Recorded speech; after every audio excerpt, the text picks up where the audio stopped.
আমার প্রিয় শ্রোতামণ্ডলী, আজ আমরা আপনাদের সামনে এমন এক গল্প উপস্থাপন করছি যা আপনাদের আত্মায় কম্পন এনে দেবে। এ এক এমন নির্জন ও ভয়াবহ অরণ্য ছিল, যেখানে রাত্রির নিস্তব্ধতায় মানুষ তো দূরের কথা, পশুরাও পা রাখতে ভয় পেত। সেই নির্জন অরণ্যে প্রায় ৬০ বছরের এক বৃদ্ধ সাধু বাস করতেন, যাকে লোকে দূর দূর পর্যন্ত সাধু প্রভাত নামে চিনত। বছরের পর বছর ধরে তিনি এই নির্জনতায় নিজের কুটির নির্মাণ করে একাকিত্ব কাটাচ্ছিলেন। এক রাতের উল্লেখ রয়েছে, যখন মধ্যরাতের সময় ছিল। বনের বায়ু ভয়াকুল হয়ে কোলাহল করছিল। মেঘ ক্রোধে গর্জন করছিল। বিদ্যুৎ আকাশকে বিদীর্ণ করছিল, আর বৃষ্টি প্রতিটি গাছকে নাড়িয়ে দিয়েছিল। ভয়াবহ ঝড়ের মতো বৃষ্টি পড়তে শুরু করল। হঠাৎ সাধু প্রভাতের কুটিরের দরজায় কে যেন ধীরে ধীরে টোকা দিতে লাগল। সাধু প্রভাত অবাক হয়ে গেলেন, ভাবলেন এত ঝড়ে কে এসেছে। তিনি ধীরে ধীরে উঠে দরজা খুলতে গেলেন। দরজা খুলে দেখলেন একটি অল্প বয়সী মেয়ে দাঁড়িয়ে আছে। মেয়েটি সম্পূর্ণ ভিজে গিয়েছিল। তার চোখে আশা নিরাশার দোলাচল।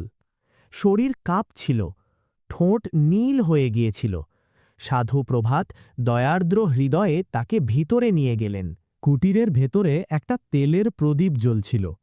হালকা আলোতে ঘরটি ঝিমঝিম করছিল। তিনি মেয়েটিকে আগুনের পাশে বসালেন এবং কিছু গরম জল দিলেন। মেয়েটি শান্ত হয়ে বলল, সাধু প্রভাত, আপনার অশেষ দয়া। সাধু প্রভাত জিজ্ঞেস করলেন, তুমি কে? কোথায় থাকো?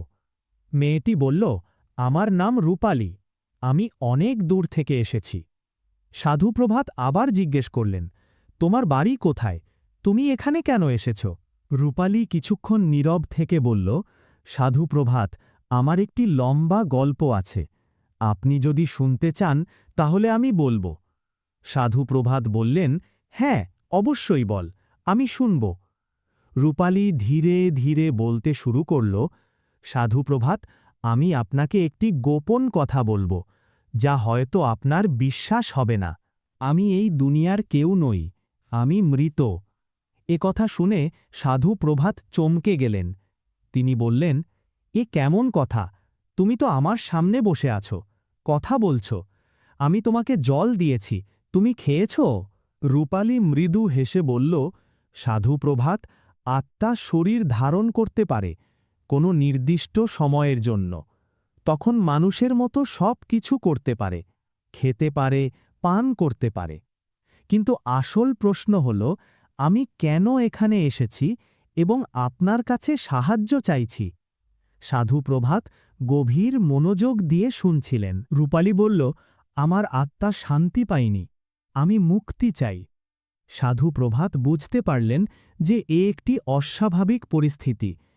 তিনি জিজ্ঞেস করলেন, তোমার মৃত্যু কিভাবে হয়েছিল? রূপালী কিছুক্ষণ নীরব থাকল, তারপর ধীরে ধীরে বলতে শুরু করল, আমার মৃত্যু খুবই ভয়াবহ ছিল। একটি রাক্ষস আমাকে হত্যা করেছিল। সে আমার স্বামী ছিল, কিন্তু সে আসলে মানুষ ছিল না। সে ছিল একটি রাক্ষস। একথা শুনে সাধু প্রভাতের গায়ে কাঁটা দিয়ে উঠল। এ শুনে সাধু প্রভাতের পা যেন মাটিতে দেবে গেল, ঠোঁট শুকিয়ে গেল। রূপালী ধীরে বলল, সাধু প্রভাত, আমি জানতাম যে আপনার বিশ্বাস হবে না, তাই আমি আমার পূর্ব জীবনের কাহিনী শোনাই। আমাদের গ্রাম ছায়াপুরের পুকুরের ধারে বটগাছের একটা পুরানো গাছ আছে। আমরা মেয়েরা সেখানে কলসি ভরতাম আর স্নানও করতাম। একদিন যখন সবাই ফিরে গেল, তখন আমি সেই গাছে এক বিচিত্র সুন্দর যুবক দেখলাম। সে আমাকে পেতে চাইত, অর্থাৎ আমাকে বিয়ে করতে চাইত। আমি আমার বড়দের কাছে শুনেছিলাম যে সেই গাছে ছায়া থাকে। যখন সে দেখল যে আমি কোনো অবস্থাতেই রাজি নই, তখন সে জাদু করল। সেই জাদুর প্রভাবে আমি তার নিয়ন্ত্রণে চলে গেলাম। সে আমার ইচ্ছার বিরুদ্ধে আমাকে বিয়ে করল, কিন্তু সে চাইত যে আমি হৃদয় দিয়ে তার অধীন হয়ে যাই। সে চাইত আমি তার ভালোবাসা অনুভব করি, কিন্তু আমার হৃদয় কখনো তার হয়নি। দিন দিন তার রাগ বাড়তে থাকল। একদিন সে আমাকে বলল যে তুমি যদি আমাকে সত্যিকারের ভালোবাসা না দাও তাহলে আমি তোমাকে হত্যা করব। আমি সরাসরি বলে দিলাম যে আমি কখনো তোমাকে ভালোবাসতে পারব না। এ কথা শুনে সে ক্রোধে অন্ধ হয়ে গেল। তার আসল রূপ বের হয়ে এলো এবং সে আমাকে হত্যা করল। রূপালী তার কাহিনী শেষ করে সাধু প্রভাতের দিকে তাকাল। সাধু প্রভাত অনেকক্ষণ নীরব থাকলেন। তারপর তিনি বললেন, তোমার আত্মা শান্তি পেতে পারে যদি তুমি ক্ষমা করতে পারো, কিন্তু ক্ষমা করা যে কতটা কঠিন সেটা তুমি জানো।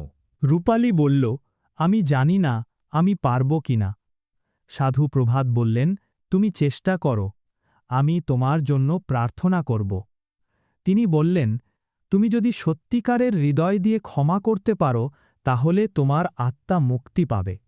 রূপালী মাথা নাড়ল এবং বলল, আমি চেষ্টা করব। সেই রাত থেকে রূপালী সাধু প্রভাতের সাথে প্রার্থনা ও ধ্যান করতে শুরু করল।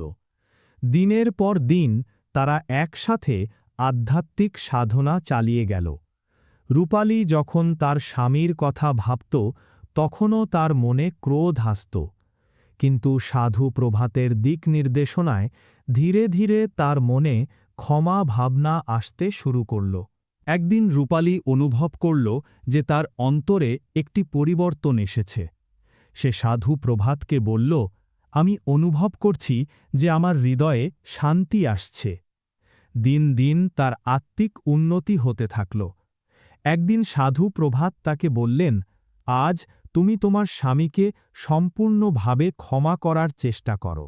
রূপালী গভীর মনোযোগ দিয়ে ধ্যান করল এবং তার হৃদয় থেকে বলল, আমি তোমাকে ক্ষমা করি।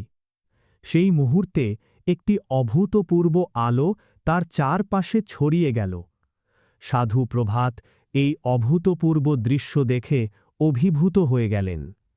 রূপালী তার শেষ কথা বলল, সাধু প্রভাত, আপনার কল্যাণে আমি মুক্তি পেলাম। আপনি আমাকে ক্ষমার পথ দেখিয়েছেন। এই বলে রূপালী ধীরে ধীরে অদৃশ্য হতে শুরু করল। তার আত্মা স্বর্গের দিকে উড়ে গেল। সাধু প্রভাত একা হয়ে গেলেন, কিন্তু তার মনে ছিল অপার শান্তি। তিনি বুঝতে পারলেন যে আল্লাহ তাকে একটি বিশেষ উদ্দেশ্যে এখানে পাঠিয়েছেন। তিনি শিখলেন যে ক্ষমা সবচেয়ে বড় শক্তি এবং এটি আত্মাকে মুক্তি দিতে পারে।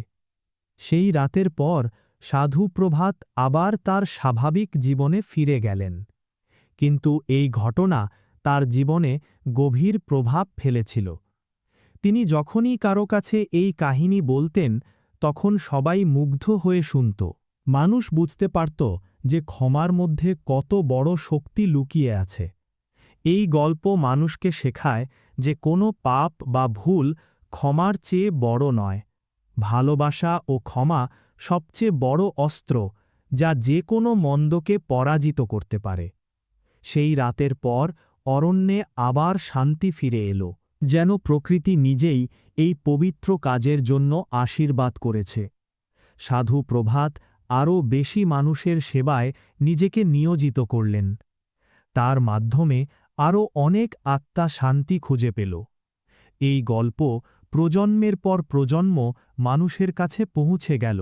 আজও যখন কেউ এই গল্প শোনে তখন তার মনে ক্ষমার ভাবনা জাগে। এই কাহিনী আমাদের বলে যে আত্মার মুক্তি শুধুমাত্র ক্ষমার মাধ্যমেই সম্ভব। ঘৃণা ও প্রতিশোধ আত্মাকে বন্দী করে রাখে, কিন্তু ক্ষমা তাকে মুক্ত করে দেয়। তাই আমাদের সবার উচিত ক্ষমা করা শেখা, কারণ ক্ষমা শুধু অন্যের জন্য নয়, নিজের আত্মার শান্তির জন্যেও প্রয়োজন। রূপালীর মতো আমরাও ক্ষমার মাধ্যমে আমাদের অন্তরের সব কষ্ট থেকে মুক্তি পেতে পারি। এই গল্পের মাধ্যমে আমরা শিখি যে ক্ষমাই সর্বোচ্চ আধ্যাত্মিক শক্তি।